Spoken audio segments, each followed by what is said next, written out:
How we go and grow through trauma shapes and determines our development immensely.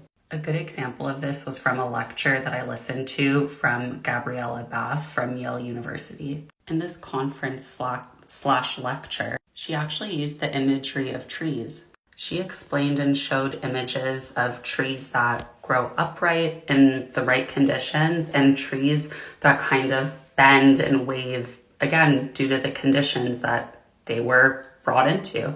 The trees that grow up and strong and upright have no real deviation from their path. Then there are other trees that are more to the side or are bent or are wavy. But still the trees grow, and maybe it's the wind pushing it consistently that way, but the tree could never grow perfectly upright because of the conditions it was in. This, of course, relates to humans too and our traumas. We grow with the trauma, sometimes too enmeshed in it. I can speak and agree with that sentiment from my own personal experience. And with trauma also brings in our reality testing. What is reality testing? Reality testing is defined as the objective evaluation of a thought or emotion against real life as a faculty present in normal individuals, but defective in psychotics. Obviously, that's a term used in the dictionary for definition. It's because also, for example, under the cluster B personality disorders like BPD, which I have, that is on the verge of neurosis when you look into it. We're not quite there, but almost. Or sorry, not neurosis, psychosis.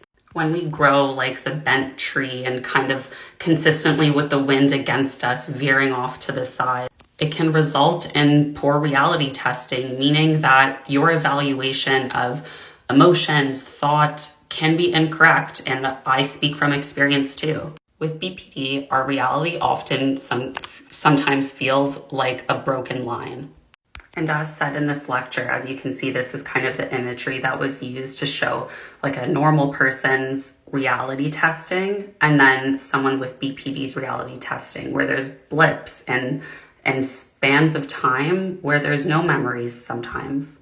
And this is due to several factors, but rooted in trauma. It can oftentimes be a mood-dependent memory, and it's scattered. This is also proven through brain scans that have been conducted. Here's an example of a brain scan that was done in controlled, normal patients that do not struggle or suffer with any mental disorder versus borderline patients. And as you can see, the brain activity is